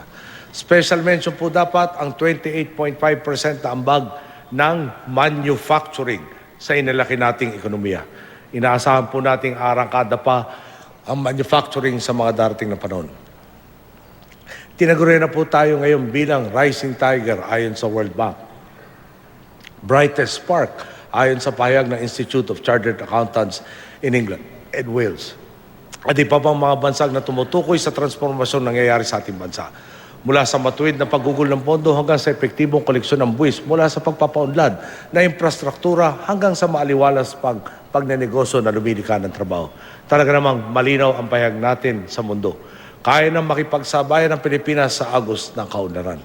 Hindi lang po sa ekonomiya o statistika nakikita ang transformasyon ng ating lipunan ngayon. Ngayon, alam na ng Pilipino, mayaman ka man o mahirap, may kakilala ka sa poder o wala. Kapag gumawa ka na mali, mananagot ka. Tunay nang nakapiring ang katarungan. Di mababali ang atas sa ating mga boss. Panagutin ang tiwali at itama ang mali sa sistemang kay tagal nagpahirap sa ating bayan. Pinapanagot na po natin ang dating namumuno ng TESDA dahil sangkot siya sa katakot-takot at tongpat sa ahensya. Halimbawa, ang isang incubator jar nagkakalaga ng 149 pesos. Pero kay Ginoong Sihuko, ayon sa mga datos, 15,375 pesos raw ang ibinayad. Ang normal na presyo ng dough cutter, 120 pesos. Ang presyo kay Ginoong Sihuko, 48,507 pesos. Linawin po natin, dough cutter po ito at hindi Hamilton class cutter. Baka nga po kapag hinarap na niya ang kasong isinampa ng ombudsman, matuto nang magbilang itong si Ginoong Sihuko. Nakabla po ang dati mga opisyal ng PAGCOR na naglustay ng 26.7 million pesos para lamang gumawa ng pelikula. Nagsunog ng 186 million pesos para sa isang party list. At nagawa pang gamitin na pampapugi sa kampanya ang rice donation sa nakalaan sana para sa mga biktima ng kalamidad. Hinaharap na rin po ng mga dati pinuno ng PNP ang paratang ukol sa 131.6 million pesos na nawaldas para sa 75 depektibong rubber boat at 104.99 million pesos para sa maanumalyang pagbili ng mga segunda manong helicopter mula 2009 hanggang 2010. Mas mainam nga po kung masagot nila ng tama ang mga tanong ukol dito na matukoy natin kung may iba pang dapat managot. Sa usaping Kadebero, PDAF, MRT3 at iba pa. Dahil hindi alam ng ilang kritiko ang ginagawa namin, palagay nila, wala kami ginagawa sa mga isyong ito. Kung wala pang tanga na datos ang gobyerno at ipagsigawan namin, iimbestigahin namin kayo. Di ba't para na rin namin sinabi sa mga kakasuhan na pakitago naman po nyo ng mahusay ang lahat ng ebidensya? Kaya tutungo tayo kung saan tayo ituturo ng katotohanan. Ebidensya ang magdidikta sa ating mga hakbang. Nang inihayag nating walang wangwang, hindi lang natin binaklas sa mga sirena ng mga naghahari-harian sa kalsada. Binungkal din natin ang kultura na katiwalian na nooy tila nakaugat na sa mga pampublikong institusyon. Pero magtapatan po tayo. Hanggang ngayon, may ilang pa ring ahensya ng gobyerno na ayaw yata talagang tumino. Nakakadismaya po ang lalim at pagsanga-sanga ng kanilang mga galamay sa ating burokrasya. Mahalingat lang tayo. Pihadong may aabusuhin at bibiktimahin na naman sila. Magpangalan na po tayo. Sa Bureau of Immigration, paulit-ulit natin pinagsabihan ayusin ang pagbabantay sa ating mga daungan at paliparan. Pero paanong nakalabas sa bansa ang magkapatid na Joel at Mario Reyes, ang mga paunahing suspect sa pagpaslang kay Jerry Ortega? Bakit nangyari pa rin nakitang-kita sa mismong CCTV ang pagtakas ng Koreano na si Park Sun-jun? Wanted po siya sa Korea.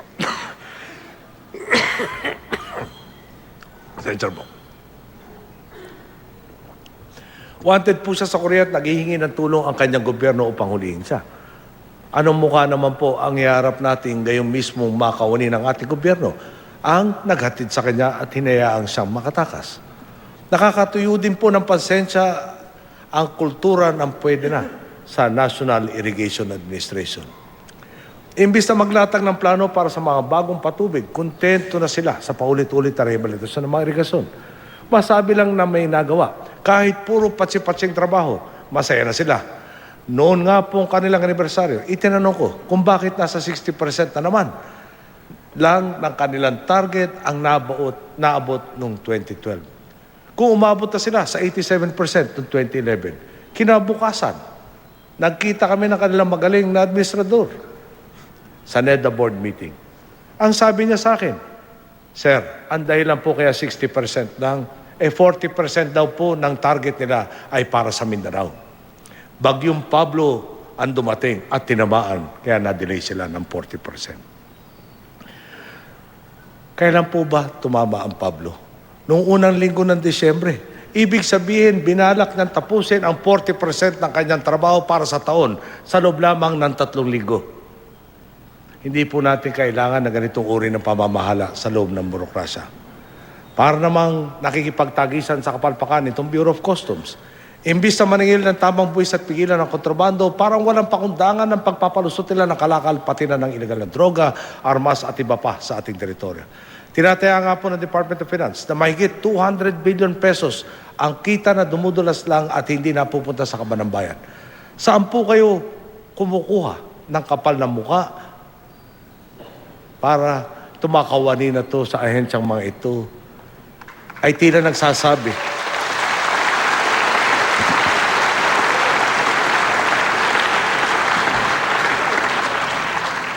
marami pong gabi, bago ako matulog, talaga akin po iniisip, kulang na lang yata ay sabihin nilang, wala akong pakialam kung mapunta sa masamang loob ang armas. Wala akong pakialam kung ilang buhay ang masira ng droga. Wala akong pakialam kung habang buhay na matigang ang masakahan. Ang mahalaga, yumaman ako. Bahala ka sa buhay mo. Hindi maaaring ganito ang kalakaran sa pamahalaan. Kung hindi mo magagawa o nagagawa ang iyong trabaho, hindi ka karapat-dapat na manatili sa pwesto.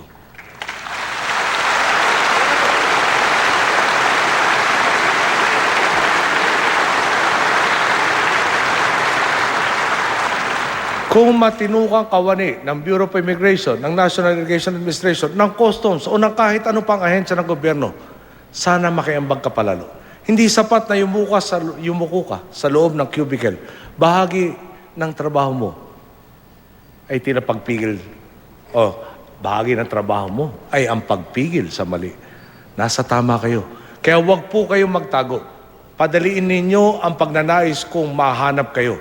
Paangatin ko kayo ng paangatin upang ibandila ang inyong mabuting ehemplo at mabago na ang maling kultura sa inyong mga naturing ahensya.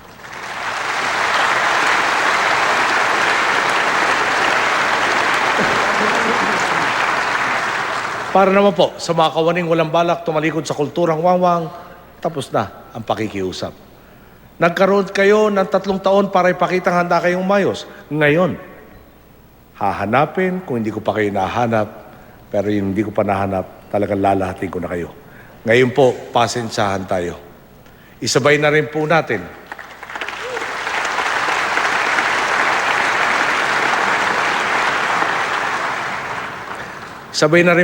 sa pagbabago ang iba pang mga tiwaling mga membro ng civil service. Panahon pa lang po ng nanay ko, narinig ko na ang hirit na at ang sabi nila, ano ngayon kung utos na Malacanang? 6 na taon lang kayo dyan. Kailangan pong itama ang ganitong klaseng pag-iisip. Nananawagan po ako sa Kongreso, suriin natin ang ating Civil Service Code at PD1 upang maisaayos sa lalong madaling panahon.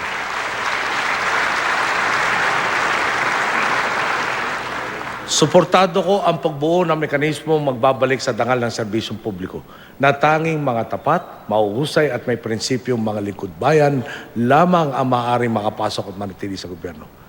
Ngayon naman po, hayaan natin ang mga kababayang magpahayag ng transformasyong nangyayari sa lipunan. Ako po si Violeta S. Abuque. Yung buhay po namin noong walang pantawid pamilya. Dahil nga sa hirap ng buhay, wala kang pwedeng lapitan, wala kang pwedeng gamitin na pera. Saan ka lumapit, walang pwedeng magpahiram sa'yo dahil sila rin po mahirap din sa buhay. Laking tuwa po namin nung bigla nagkaroon po ng programa yung DSWD. Naabot po kami sa kabundukan. Magiging katuwang ko siya para makapag-aral ng maayos yung mga bata. Namulat po talaga kami na kailangan pala tustusin yung mga bata sa pag-aaral para hindi na magaya sa mga ninuno namin na kahit pangalan lang po ay hindi maisulat. Nagpapasalamat po ako talaga sa unang-una sa Pantawid Pamilya, sa mga sumuporta po nito. Yung dati sila pumapasok na medyo walang baon. O nung magkaroon na kami, may baon na sila, nag-aalmusal na. Kailangan yung kasama dun sa kasunduan, magampanan mo talaga. Siyempre, kailangan pagyamanin mo din yung tinulong niya. Gumawa ka rin ng paraan kung paano po pa mapapagmaradagdagan. Kaya gumagawa kami ng anak ko, tulong kami ng peanut butter, binibenta namin yung linggo-linggo. Nagpapasalamat po ako dahil napabilang ako sa isa sa pantawid niya sa programa niyang ito. Kasi malaking tulong po ito sa aming pamilya. Para matustusan din po yung paghanap ko ng trabaho, nagbalik po ako bilang magbabalot. May pre-training daw si TESDA. Binasa ko po yung information tungkol doon at hanggang sa magpa-register po ako. Masaya po ako sa naitulong ng TESDA program dahil ito na nalaman ko na kung ano siya, yung trabahong ginugusto ko. At saka nagagamit ko na siya ngayon sa ikaka-unlad ko pa at ikatututo ko pa habang ginagawa ko po yung trabaho ko. April 2 po, 6:45 ng umaga, papunta po ako ng PCCR Review Center. May nakasakay po ako na hold-upper. Sa taas po ng nagtahan flyover, nag-declare po siya ng hold-up. Tinutukan niya po ako ng kutsilyo. Nakipaglaban po ako, nasaksak niya po ako sa hita. Naagaw ko po sa kanya yung kutsilyo. At bago po siya bumaba ng jeep, nasaksak ko po siya sa likod. Pagbaba po niya ng jeep, hinabol ko po siya, parehas po kaming duguan.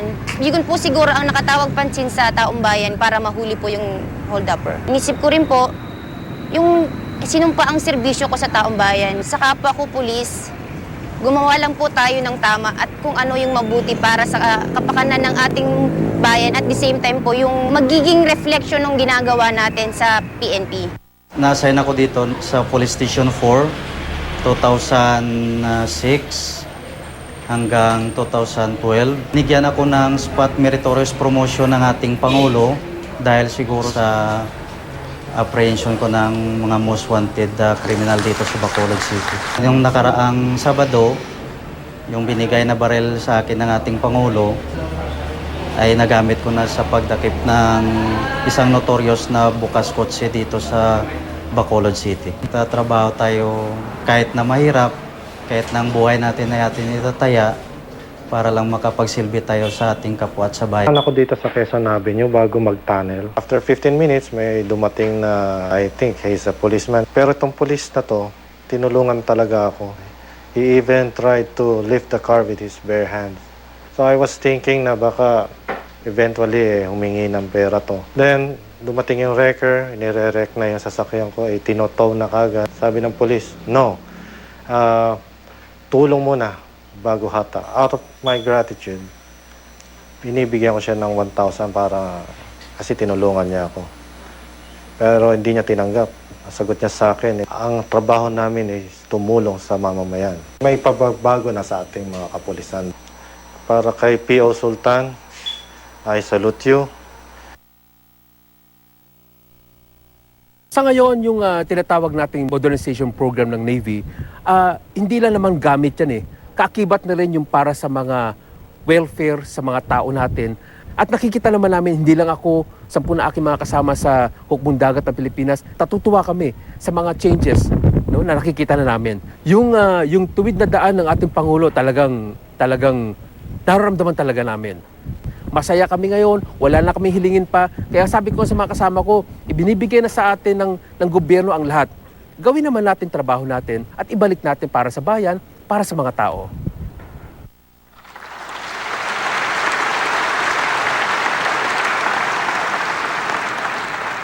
Ni minsan, hindi naman nagkulang ang bansa natin ng mga taong handang manindigan at lumaban. Kahit gaano pa kalaki ang mga pagsubok sa kanyang harapan. Nariyan ang tapang na ipinamalas ni Commodore Ramon Alcaraz noong ikalawang digmaang pandaigdig. Lula ng isang Q-boat na yari sa kahoy, sinagupa niya ang siyam na Zero Fighter ng Hapon na itinuturing noon na isa sa pinakamodernong eroplano. 3 nito ang napabaksak niya. Ang totoo nga po, tuloy-tuloy pa rin siyang lalaban kung hindi pa ang sarili niya mga pinuno ang nag-atas sa kanyang sumuko. Ang kagitingang ito ang araw-araw ding pinapamalas ng mga sundalo nating nagtatanod sa mga pinakaliblib na kabundukan at sa pinakamalalayong nating isla. Mga kawal na tinitiis ang layo sa pamilya at taas noong naninindigan sa sinumang sumusubok sa ating soberenya. Hindi rin po kalabisang isipin ang mga tagumpay natin sa tuwid na daan ay maaaring pangarap pa rin hanggang ngayon kung wala ang mga membro naman ng ating gabinete. Nang inalok silang maging bahagi ng ating pamahalaan, alam nilang hindi magiging madali ang kanilang trabaho. Subalit may tuturing na biyaya na tinanggap nila ang hamon.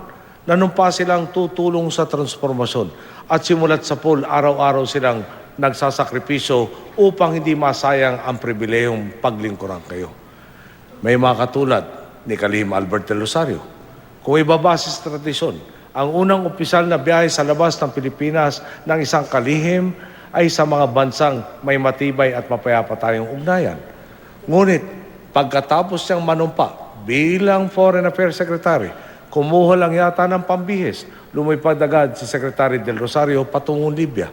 Dumaan sa mahigit 20 checkpoint sa gitna ng putukan at pinamunuan ang paglikas ng mahigit 20,000 Pilipino na naipit sa kaguluhan sa Libya. Baka po magulat kayo pag narinig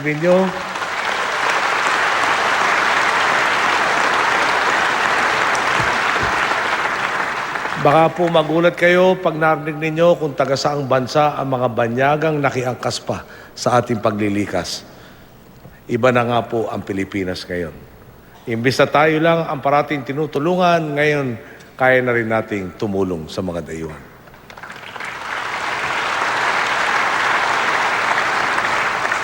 Kung tutusin, maaari na matanggihan ni Secretary Albert ang pagtatrabaho sa gobyerno. Isa siyang respetado at matagumpay na negosyante at tsak na mas magiging komportable sa pribadong buhay. Dati na rin po siyang nakiambag bilang ambassador natin sa Amerika. Pwede na siyang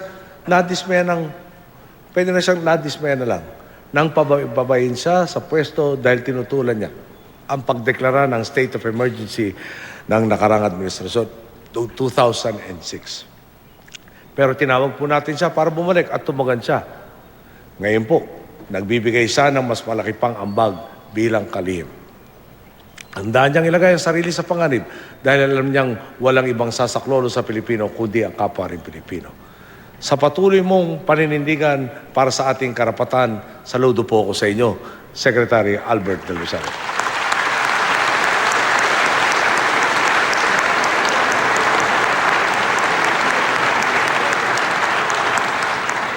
Transformasyon din po ang dulot ng inspirasyon, hatid na matitinong lingkod bayan. Nagluksa ang milyong Pilipino sa pagpanaw ni Jesse Robredo. Sa loob ng halos 2 dekada, namuno siya ng may husay, malasakit at pagpapakumbaba sa naga. Ang mga prinsipyong ito nga mismo ang dahilan kung bakit hiniram natin siya mula kay Congresswoman Leni at sa tatlo nilang mga anak at sa mga nagwenyo upang maging bahagi ng ating pong kabinete. Kaya nga po, matapos ang trahedya, isa na siguro sa pinakamahirap na tungkuling ginampanan ko ang paghahatid ng balita kina Leni at kanilang mga anak. Bukod sa pagluluksa, hindi ko maiwasang sisihin ang sarili ko dahil sa sinabi ni Jessie. Baka kung hindi ko siya hinikaya at mapabilang sa kabinete, buhay pa siya ngayon. Baka kung nanatili na lamang sa Sanaga, kapiling pa natin siya. Baka may isa pa ring Jessie Robredo na naglilingkod ngayon. Subalit sa isang banda, alam kong hindi hayaan ni Jessie na tumigil sa kanya ang pagbabago at pagtutuwid ng lipunan. Nabigyan lamang ako at nabigyan din lamang si Jessie ng pagkakataon maglingkod sa bansa dahil sa inyo. Hindi nag-iisa ang mukha ng pagbabago. Hindi naaabutin pa ng 100 taon bago isilang ang susunod na mabuting tao. Bago tumindig ang susunod na mabuting Pilipino. May mga nagtatanong nga po lagi sa akin, paano na sa 2016? Paano pag bumaba ka na? Tapos na rin ba ang tapat na pamamahala? Tapos na ba ang tuwid na daan? Mga boss, isipin nga po natin, saan ba tayo nagmula? Kung may agam-agam kayo ngayon, ano ba naman ito kumpara sa agam-agam natin noong 2010? Di ba't masaya na tayo noon na tapos na ang kapanahon ng kadiliman? Di ba't noon sapat ng mapalitan ang mga nasa kapangyarihan? Ngayon, tinatamasan natin ang pagbabago. Mula ito sa mga butil na malasakit ng pakikipagkapwa, ng pagkakawang gawa, nanggaling ito sa milyong-milyong Pilipinong kahit sa pinakapayak na paraan ay nagkusang makiambag sa transformasyon ng bansa. Sa pag-aambagang ito, tingnan ninyo ang ating narating. May nakaisip mang magiging abot kamay na ang kapayapaan sa rehong 40 taon nang pinupunit ng hidwaan. Di ba't gawa ito ng mga morong handang magbaba ng armas at sinabing, halika, mag-usap na tayo, nagtitiwala ko. Di ba't gawa ito ng karaniwang mamamayan nagsabing, kapatid, pareho tayong Pilipino, tama na nga ang gulo.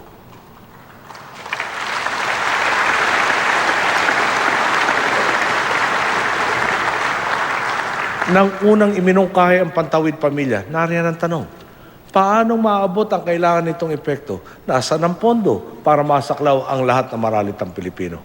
May nagkakala bang matapos lamang ang 3 taon, aabot sa halos 4 na milyong kabahayan ang nagiging benepisyaryo nito? At di ba't sila rin ang bawat inang gumigising ng maaga para ipaghanda ang anak niyang papasok sa eskwela? Ang bawat bata nag-aaral na mabuti, di ba't sila rin ang nakiambag at patuloy na nakikiambag para magtagumpay ang programang ito? May nag-akala bang mula sa pag-aangkat ng milyon-milyon toneladang bigas sa pagtatapos pa lang ng 2012 ay 94% rice self-sufficient na tayo? May nag-akala bang ang dating sick man of Asia sa loob lamang ng 3 taon ng tapat na pamamahala ay nasa investment grade status na? Sino nga po ba ang nag-isip na maipapatupad ang lahat ng serbisyong panlipunan natin ngayon na hindi nagtataas ng buwis, maliban siyempre sa syntax? Di ba't nakiambag dito ang bawat accountant, doktor, abogado na ngayon ay nagbabayad ng tamang buwis? Di ba't nakiambag tayong lahat dito? May puwang pa ba para sa mga agam-agam? Ngayon pa bang natutupad na ang mga dati ni hindi natin magawang pangarapin? Ngayon pa bang nakausad na tayo at abot kamay na ang ating mga hangarin? Boss, ngayon pa ba tayo magdududa? Sa bawat Pilipino nagtitiwala sa kapangyarihan na maliliit na anyo ng kabutihan, kayo nga po ang gumawa ng pagbabago, so na po ninyo ito. Sa bawat gurong bumabangon ng madaling araw para magturo sa kanayunan, so na mo ito. Sa bawat pulis na nagsilbi at hindi nanghingi ng kapalit, so na po nyo ito. Sa mga hindi panatag sa listahan ng mga tatakbo sa halalan at kinatok ang kapitbahay para sabihing huwag tayong makontento, magtulungan tayong humanap ng karapat-dapat na pinuno, so na mo ito. Sa bawat estudyanteng mulat sa mga napapanahong isyu sa lipunan at sa halip na magreklamo lang sa Facebook ay nagmumungkahi ng solusyon, so na mo ito.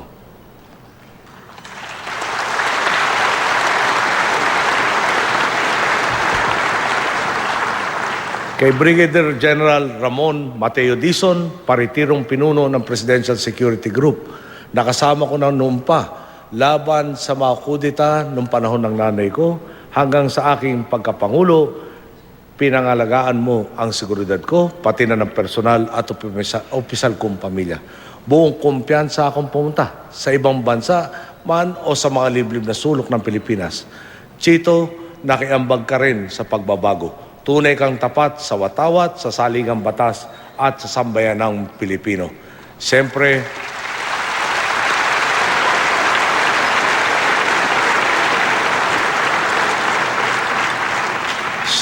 kung di kayo nalalayan ng iyong buting may bahay na si Joan, hindi mo naabot ang iyong mga tagumpay. So na yung dalawa ito. At sa lahat ng mga gumising sa nagtutulog-tulugan, sa mga nagmulat, sa mga nagbubulag-bulagan, sa mga kumalampag, sa mga nagbibingi-bingihan, so na po ninyo ito. Mahaba pa.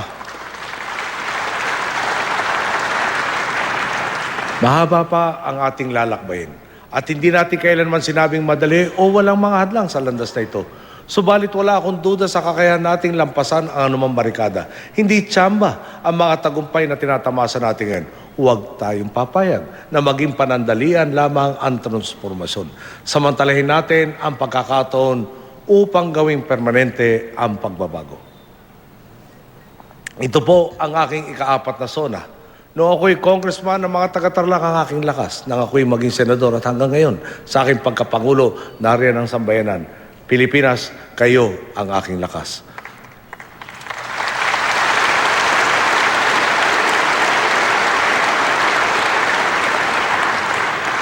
Sa patuloy nating pag-aambagan at pananalig sa kapwa at sa may kapal, sinasabi ko po sa inyo, kayo pa rin ang sisigurong magpapatuloy ang ating nasimulan. Kayo ang sisigurong mabuburanan ng tuluyan ang mukha ng katiwalian. Kayo ang sisigurong hindi na tayo muling lilihis sa tuwid na daan. Sinabi po sa akin dati, Noy, simulan mo lang at sinimulan nga po natin. At ngayon, kitang-kita na ang layo ng ating narating. Ngayon, Pilipino, ituloy natin ang pagkakapit-bisig. Sabay nating arugain, pabilisin at palawakin ang transformasyon ng lipunan. Ako po, si Noynoy Aquino, ipinagmamalaki ko sa buong mundo, Pilipino ako at talagang napakasarap maging Pilipino sa panahon ito. Maraming salamat po. Magandang hapon po sa lahat.